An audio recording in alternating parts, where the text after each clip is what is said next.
삼남한상이 고요한 정막 속에 잠든 미명의 새벽. 장경전 수직 스님의 발길이 멈추지 않는다.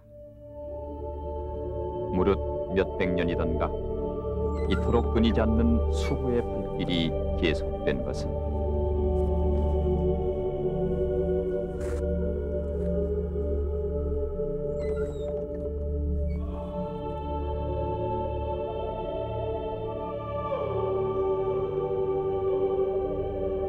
지금으로부터 750여 년 전의 어느 날 대결집이 시작되어 여기 침묵 속에 봉안된 저 하나하나의 혼의 소리가 이 밤 설편되어 흩날리는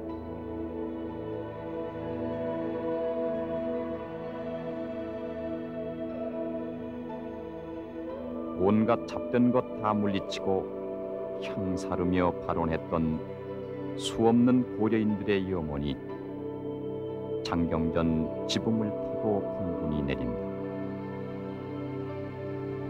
가까이 다가서면 온몸에 전율이 온다. 그들의 혼이 몸부림친다. 피폐한 전쟁 속에서도 오직 일념 정성을 다해 고려인들이 뭉쳐 발언한 것은 무엇이었을까? 오늘 이 땅에 남겨진 저 혼의 덩어리가 지금 우리에게 주려는 것은 무엇인가? 1300여 년의 역사를 가진 통일된 국가를 남에게 빼앗겨 유린당하고 다시금 저들끼리 싸워 나라를 둘로 나누어 다툼하는 오늘, 우리는 응집된 민족 정신이 살아있는 실체 8만 대장경을 다시 본다.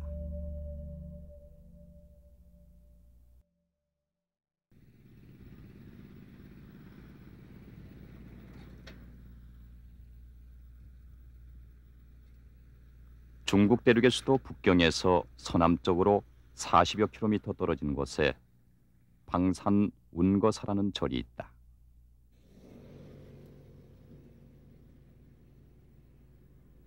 이 절에는 돌에다 새긴 경 가운데 가장 완벽한 것이 보존되어 있다. 이른바 방산석경이란 것으로 수당시대로부터 시작해서 요, 금, 명, 청대를 거친 1000여 년의 역사를 가지고 있다.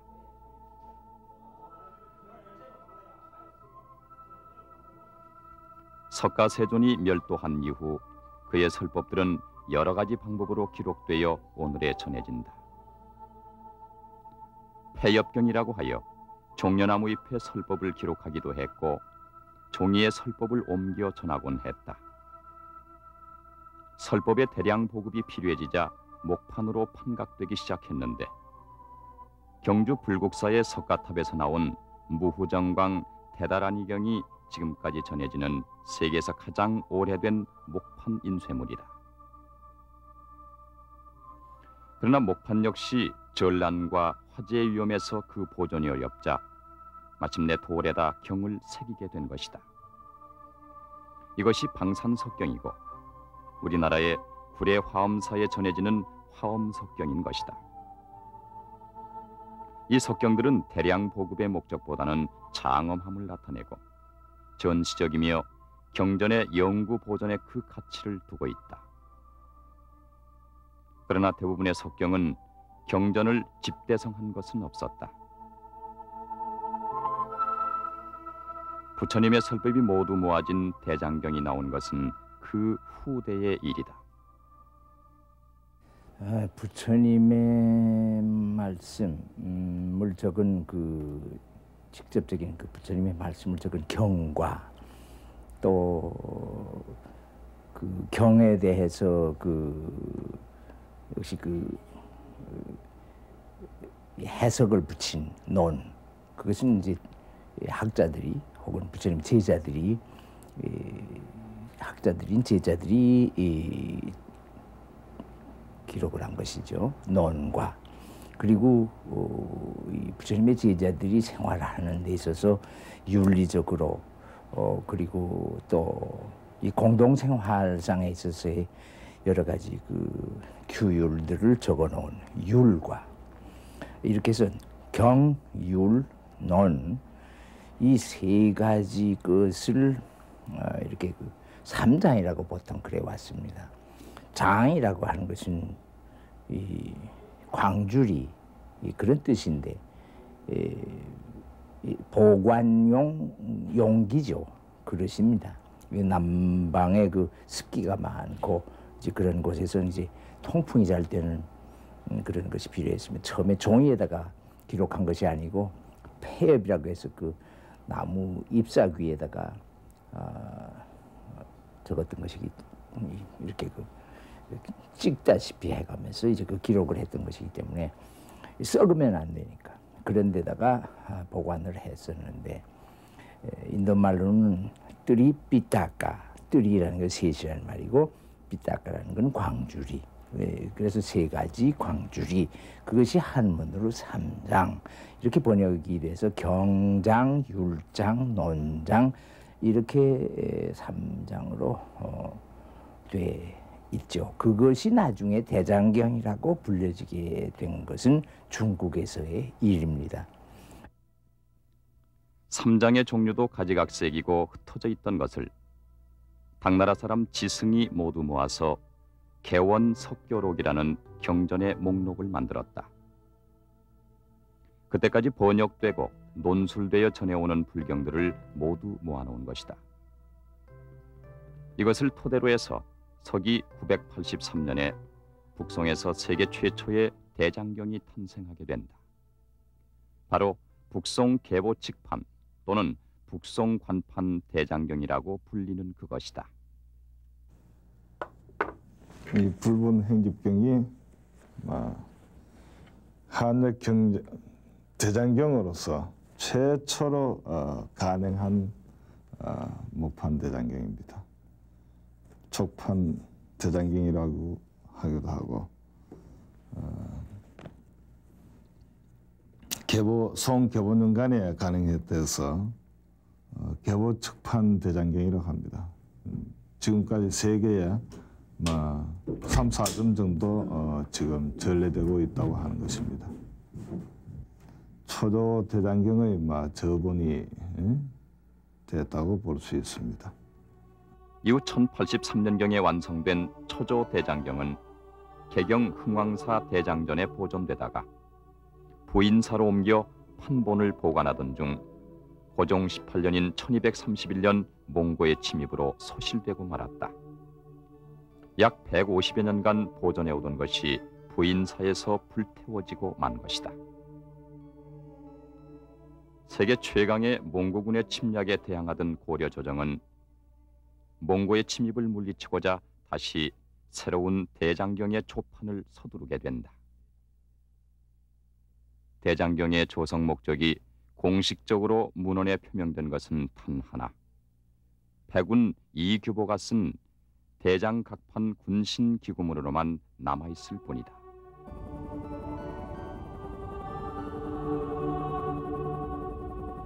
이렇게 해서 1236년 어느 날 시작되어 판각 작업이 끝나던 1251년까지 무려 16년이란 세월에 전쟁을 치르면서 온 고려민의 염원을 아로새긴 대장경판이 오늘날 해인사에 보존되어 있는 팔만 대장경이다. 이 프로그램의 이해를 돕기 위해서 우선 팔만 대장경의 일반적인 구성 내용을 알아본다. 장경전을 살펴보면 앞쪽에 위치한 건물이 수달화장이고 뒤쪽이 법보전이다.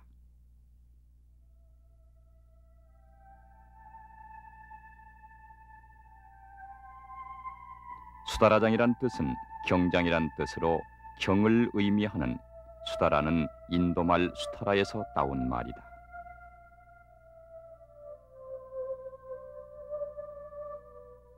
팔만 대장경의 경판수는 대략 81,340여 장이라고 하는데 보는 학자들마다 달리 계산하기도 한다. 이 8만여 장의 경판은 일정한 배열 순서를 가지고 있는데 그 배열 번호를 경판 하나하나에 새겨놓고 있다. 요즘 같으면 아라비아 숫자인 1, 2, 3, 4의 순으로 번호를 붙여나갔겠지만 그 당시에는 천자문의 순서에 따라서 번호를 부여했다. 천이면 1, 지면 2, 현이면 3 하는 식으로 번호를 붙였고 그것을 함이라고 불렀다. 실제로 어떤 상자나 함이 있어 그렇게 부른 것은 아니고 하늘천이라고 하면 무슨 경이 이에 해당되고 이것을 천함이라고 불렀다. 또 지함이라고 하면 무슨 경들이 들어있음을 나타낸다. 팔만대장경에는 고을 동자까지가 있는데 이것이 639번째 마지막 함이다. 경판의 양옆에 손으로 잡기 좋게 덧댄 나무를 마구리라고 하는데 이 마구리에는 판가에 꽂혔을 때 찾기 쉽도록 표시가 되어 있다. 지금 이 경판은 천자문에서 83번째에 해당되는 문함인데 대보적경 120권 중에서 114권째로 페이지를 나타내는 7장, 8장, 9장, 10장, 11장, 12장에 해당하는 경판임이 표시되어 있다.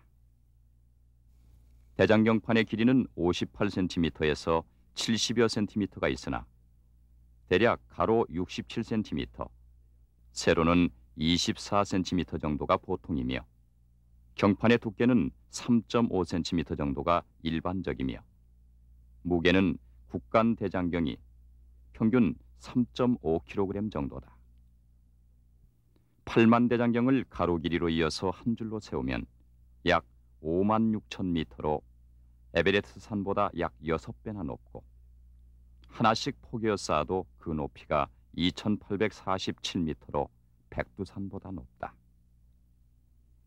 경판의 총 무게는 285톤으로 4톤 트럭에 나누어 싣는다면 72대의 트럭이 필요하다. 만약 사람이 1인당 20kg씩 지게 된다면 14,225명이 있어야 움직일 수가 있다.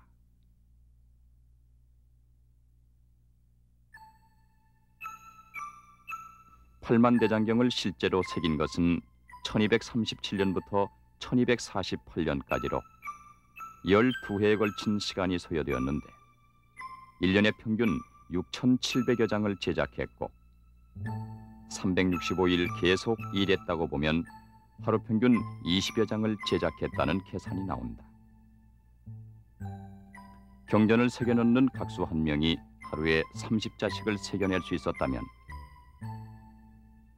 경판 한 장에 보통 320자 정도 있으니 20장은 앞뒤로 해서 글자 수가 총 6,400자이므로 하루에 213명 정도의 각수가 있었어야 했을 것이다. 이것은 오늘날 숙련된 서각가가 하루에 새길 수 있는 양의 2배를 잡아서 계산한 것이다. 8만 대장경은 200여 명의 각수가 12년 동안 하루도 쉬지 않고 일해야 해낼 수 있는 그런 분량이다. 그 외 자벽부를 합친다면 어마어마한 인원이 이 거국적인 사업에 동원된 것이다. 실제로 어떤 목적에 사용하기 위한 대장경 조판 사업이었을까? 고려시대에는 불교가 국교였고 또 불교의 모든 인간의 지적인 그 자산이 축적되어 있었기 때문에 이 불교 경전을 간행해서 가진다는 것은 그 당시 학문적인 정보에 있어서도 가장 완벽한 그 지적인 축적이 되는 보물 창고죠. 이것을 갖고 싶어 하는 것은 오늘날에 있어서 우리가 좋은 백과사전을 갖고 싶어 하는 것과 같은 동기라고 말할 수가 있죠. 이 현재 여기에 보존되어 있는 대장경을 제조대장경이라고 말하는데 이 고려 고종 때 만들어진 이 제조대장경도 실제로는 이제 이것을 가짐으로 해서 불교의 가호를 받는다 이런 동기에서 만들어지죠. 그리고 이런 그 대장경은 대체로 왕실이라든지 그당 초조대장경 경우에는 현종 때 만들어졌는데 그 현종의 그 진전 사원, 현종의 제사를 지내는 사원이 현화사에 설치되어 있었고, 그리고 이 대장경도 처음에는 아마 왕실의 그 진전을 위해서 명복을 빌기 위해서 그런 동기에서도 만들어졌겠지만, 뒤에는 이제 최항 때 이게 완성이 됐는데, 최씨 집권의 최항 때, 무신 집권 최항 때 만들어졌는데, 이것이 최항의 아버지인 최이의 이 선원사가 최의 진전 사원이 됐었습니다. 거기에 이것이 보존되고 자기 아버지의 명복을 빌기 위해서 이것이 급속도로 완성이 됐다고 보는 것입니다.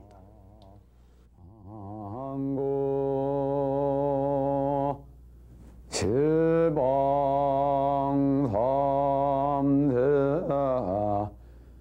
제망중중 무진삼보자존 불사자비 허수나 해인사 팔만대장경 법보 청정기 수월도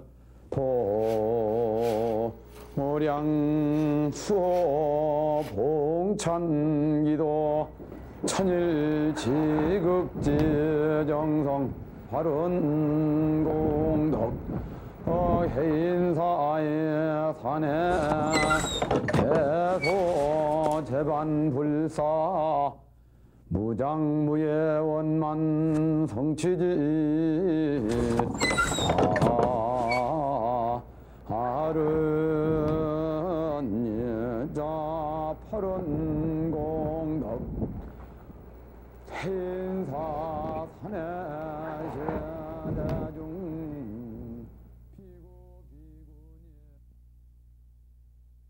오늘날 해인사에 봉안된 8만 대장경은 어디서 만든 것일까? 대장경판에 나와 있는 간행기록인 간기에는 고려국 대장도감 봉칙조저, 고려국 분사대장도감 봉칙조저라고 되어 있는데, 이를 보면 대장도감과 그 분사에서 만들어진 것을 알 수 있다. 그렇다면 이 대장도감과 분사는 어디에 위치했을까?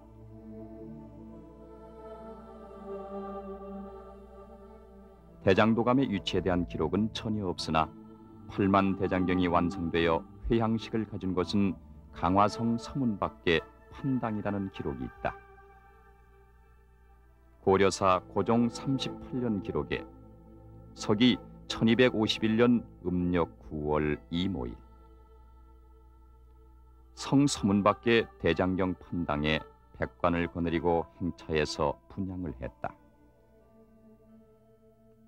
현종 때 만든 판본이 임진년 몽고 별난으로 훼손됐기 때문에 왕과 군신이 발원해 도감을 세워서 16년 만에 완성했다고 되어 있다. 따라서 회양식을 가진 곳이 바로 8만 대장경이 만들어진 곳이고 대장도감이 있었던 곳이라고 추정할 수도 있다. 왜냐하면 그 방대한 대장경판을 가볍게 이리로 저리로 옮길 수는 없기 때문이다. 그런데 1976년에 선원사라는 절의 터가 발견되면서부터 많은 학자들은 이곳에 대장도감이 있어서 장경을 판각했을 것으로 본다. 네, 선원사지는 강화부지하고 동국여지성남에 보면은 강화읍에서 남쪽으로 판리되는 지점에 있다 이렇게 했습니다. 그러니까 강화읍이 여기가 강화읍인데 강화읍에서 남쪽으로 보면은 도감산이 지금 보입니다. 남쪽으로 판리되는 지점에 간다면은 이리로 쭉 내려가서 여기 도감산이 보이는데 저 도감산을 지나면은 바로 선원사지가 현재도 남아 있습니다.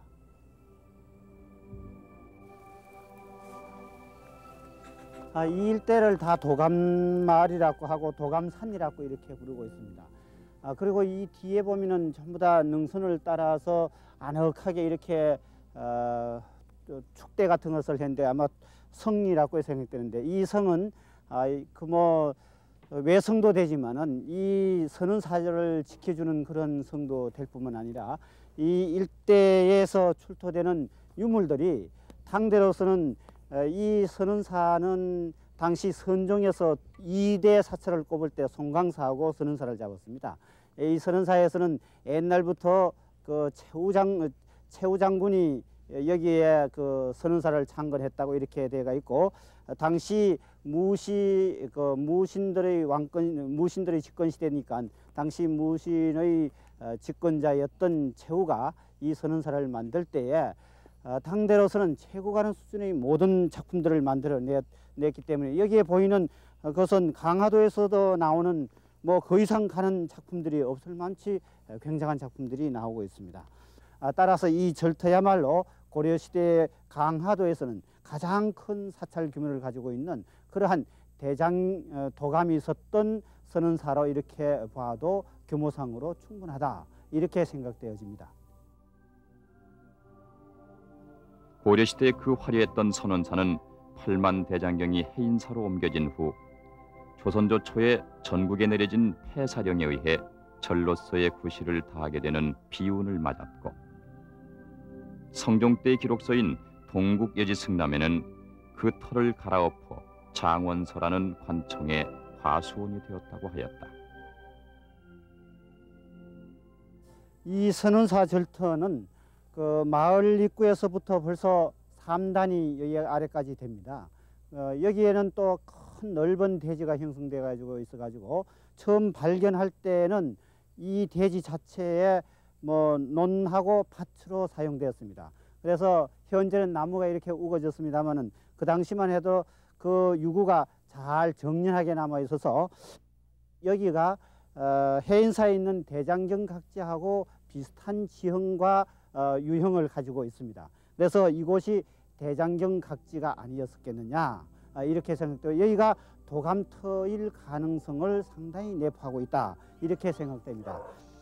우리가 추정하는 대장도감이 바로 이곳 선원사에 있었고, 이곳에서 판각을 했다면 앞서 제기했던 낙성회양식은 왜 왕궁 근처인 서문박 판당에서 했을까? 판각할 때마다 조금씩 미리 옮겨 놓았다는 말인가? 그렇지 않으면 선원사는 이곳일지라도 대장도감은 이곳에 있지 않았고 서문밖에 판당에 있었을까? 이 모든 의문에 해답할 역사 기록은 너무나 빈약하고 대장도감의 위치는 그대로 의문으로 남는다.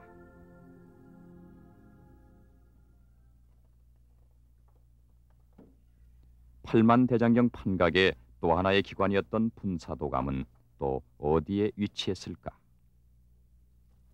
우선 분사도감의 위치에 대한 기록을 보면 해인사 대장경판 가운데 종경록 권 27의 간기에 남해라고 나타나 있다.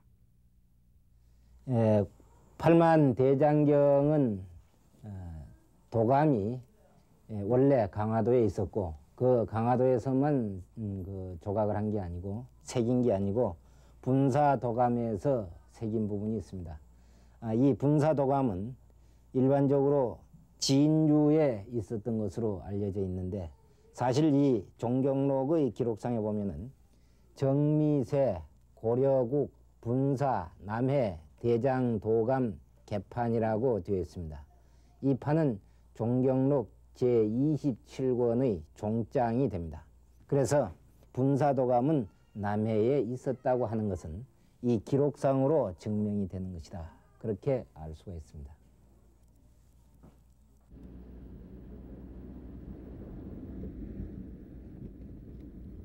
그러면 분사대장 도감은 남해 섬에 어디에 있었을까?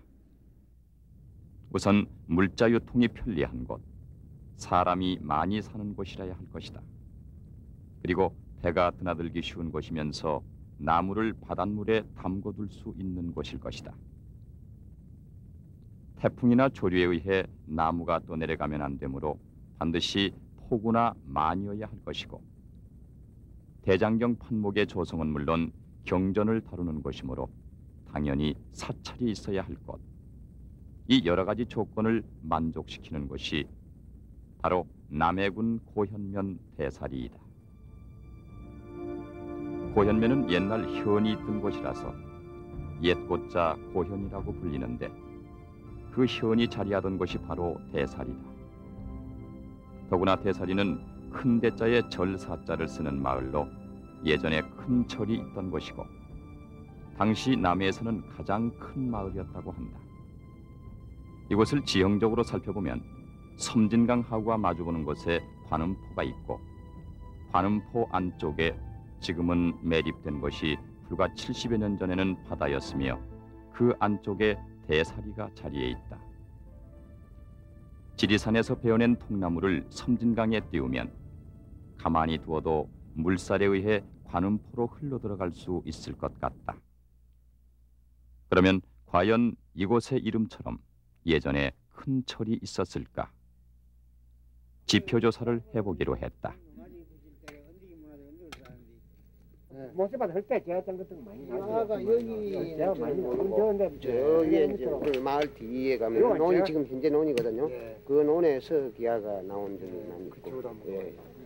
애정 때 그 상구 해병되기 전에 밭을 가니까 조그마한 이런 부채가 하나 나왔어. 여기 앞에 여기만 수부에 올라가면 불상이 나왔다는 숲으로 가보았다. 동네 어른들의 얘기로는 이곳이 종을 치던 곳이라고 한다.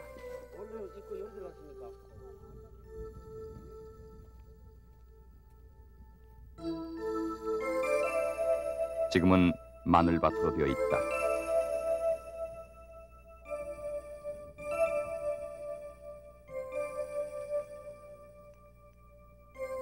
기와 조각들이 곳곳에 흩어져 있다.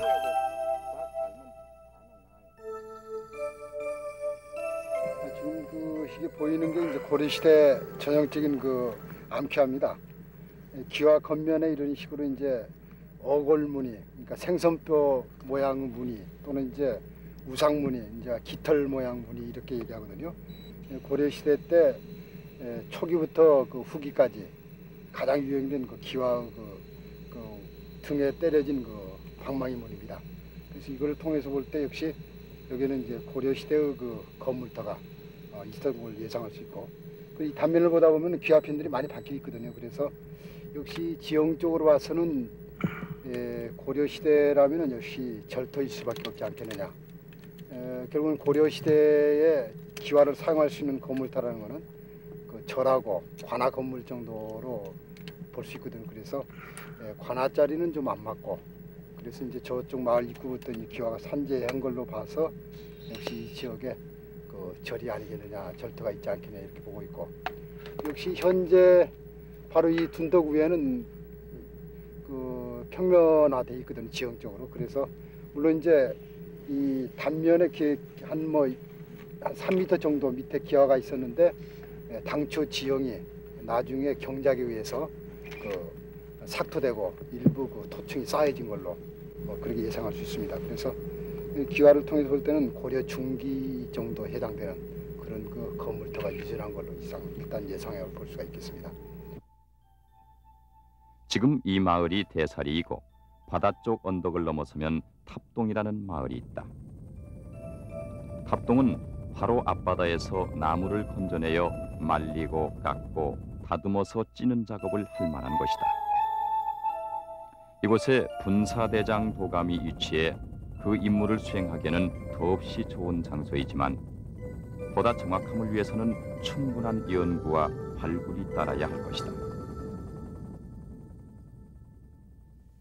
지금 이 앞바다가 관음포라고 하는 것은 사찰이라든지 또는 고려시대 때 불교와 관련이 있다는 것을 연상하게 하는 그런 부분입니다.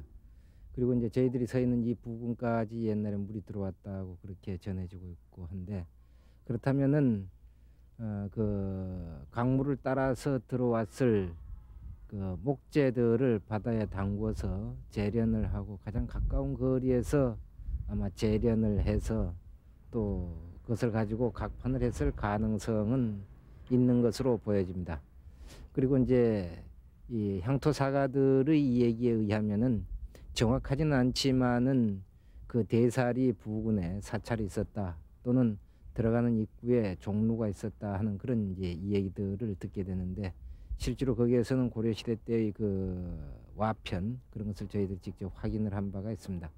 그런데 스님들만이 대장경을 조각했을 리는 없을 것이고 또 스님네들이 아니라면 꼭 사찰 안에서만 그와 같은 작업을 했으리라고는 생각이 되질 않습니다. 그래서 중간에 올라가는 입구에 종각이 있었다고 하는 그런 느티나무가 보이는 그런 곳을 보면은 저쪽 편으로 그 느티나무가 있었던 곳에서 종각에서는 아마 시간을 알리고 작업의 시작이라든지 마침을 알리고 또는 어떤 전달 사항들을 전할 때 그곳에서 그와 같은 역할을 했으리라고 믿어집니다. 그렇다면 정확한 그런 곳은 아니겠지만은 실제로 지금 여기서 보이는 이 근방 그리고 바로 조그마한 고개 저것을 넘어서 바로 그 뒷면이 대살이라고 하는 그런 측면에서 본다면은 이 지역에서 장경을 조각할 수 있는 남해 분사 도감이 설치되었을 가능성은 충분하다고 그렇게 생각이 됩니다. 분사대장 도감의 우선 임무는 경판으로 쓸 나무를 준비하는 일이었다. 단순한 나무의 준비를 위해서라면 남해가 아니라도 괜찮은데 왜 굳이 남해에 분사도감을 설치했을까? 전해오는 얘기로는 자작나무가 쓰여졌다고 하는데 그렇다면 자작나무를 구하기 위해 남해에다 분사도감을 설치했을까? 우선 자작나무가 어떤 나무인지 알아보자. 자작나무가 저희 나라에서 자라는 곳이 강원도 이부, 강원도에서 평안도, 함경도 지방에서 자라는데 나무라는 건 다 그 습성이 있습니다. 높은 산에서 자라는 나무, 북쪽에서 자라는 나무, 남쪽 섬에서 자라는 나무 이런 습성이 있는데 자작나무는 우리나라 중부 이북 지방에서만 자라고 남쪽에서는 자라지 않는 이 더운 데서는 자라지 않는 그런 습성을 가지고 있기 때문에 그렇습니다. 8만 대장경의 판목을 모두 남해 분사도감에서 조달하여 썼다면 판목의 종류는 자작나무가 아닌 것이다. 그런데도 자작나무라고 구전되어 오는 이유는 무엇일까? 남해 분사도감에서 자작나무와 거의 비슷한 나무를 자작이라고 하지 않았을까? 그 나무가 바로 거제수다. 이 나무는 자작나무과에 속하면서 자작나무의 사촌쯤 된다. 이 나무가 지리산 일대에 군락을 이루며 자생하고 있다. 이른 봄에 수액을 채취해서 약용으로 쓰는 나무다.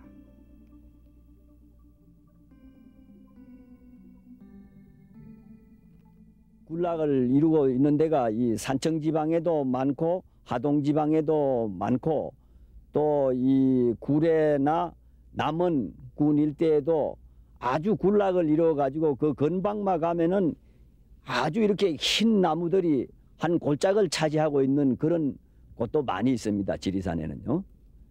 서식지는 이거는 원래 여기 자랄 수 있는 그런 성질을 가진 거기 때문에 여기에 있단 말은 수천 년, 수만 년 동안 내려오는 동안에 여기에 견딜 수 있는 다른 나무와 경쟁하면서 살 수 있는 능력을 가졌기 때문에 여기에 있는 것은 과거부터 쭉 이렇게 있어 왔다.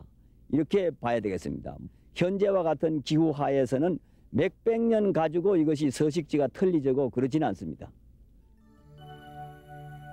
서식 환경에 큰 변동이 없었다면 760여 년 전에도 이 땅에 있어 왔을 것이고 지리산 일대인 화엄사, 노고단 골짜기를 비롯해 쌍계사 골짜기, 피야골 등지에서 벌목되어졌을 것이다. 벌목한 것을 섬진강에 띄우면 물살에 따라 절로 남해 관음포로 흘러들어가 장기간 저장을 할 수 있게 되었을 것이다. 거제수 외에도 많이 벌목되어졌을 것으로 추측한다. 주로 갱판을 깎을 수 있는 곳의 자연생 한렵수라고 봅니다. 우리나라 그 한렵수들은 참나무류, 자작나무류, 벚나무류들이 많은데 판에서 보시는 바와 같이 참나무는 수선이 발달돼 가지고 잘 터지기 때문에 곤란할 것으로 생각되고 자작나무는 잘 터지지 않기 때문에 자작나무류와 벚나무류들이 주로 써 있을 것으로 생각됩니다. 과연 해인사의 8만 대장경은 어떤 나무로 만들어졌을까? 국보 32호로 지정된 문화재이기 때문에 훼손의 위험 부담으로 분석이 불가능한 상태라 여러 학설만 구구하다. 이에 제작진은 해인사 측의 도움으로 폐판이나 마모된 판에서 떨어져 나온 부스러기를 수거해서 경북대학교 임학과에 분석을 의뢰했다. 적당한 크기로 잘라진 표본은 탈수를 해줘야 됩니다. 우선 가지고 있는 수분을 전부 다 빼줘야 되는데 다음에는 탈수를 하는 과정을 들어가도록 하겠습니다. 이 프레파라트를 현미경으로 관찰을 해가지고 수종이 어떤 수종으로 대장경이 구성된지를 판별을 하려고 그럽니다. 그래서 수종의 구분은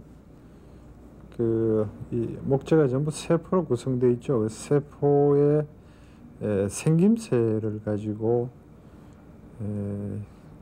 수종이 어떤 수종인지를 구분을 하게 됩니다.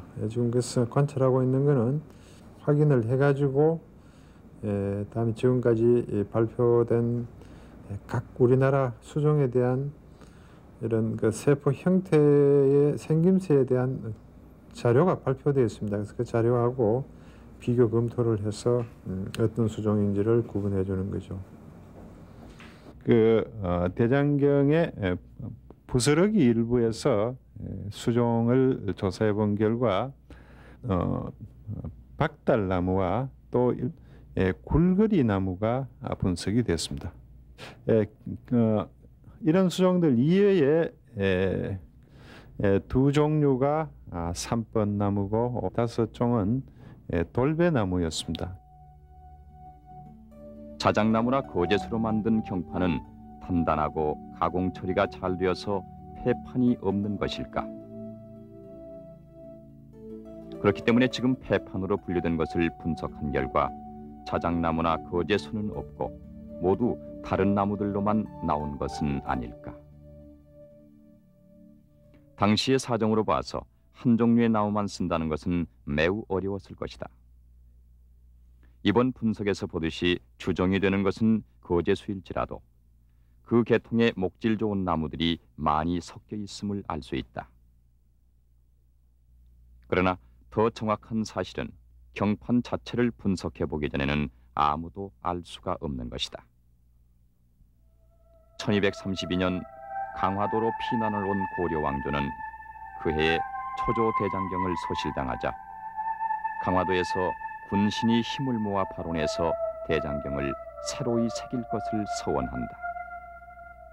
기록상으로는 1236년부터 대장경의 조판 작업이 시작되었다고 하나 이미 강화도로 피난와 초조 대장경이 소실된 1232년부터 그 첫 작업인 나무의 준비가 이루어졌던 것이다. 이로써 대장도감의 대역사는 고려인의 염원을 담고 시작된 것이다.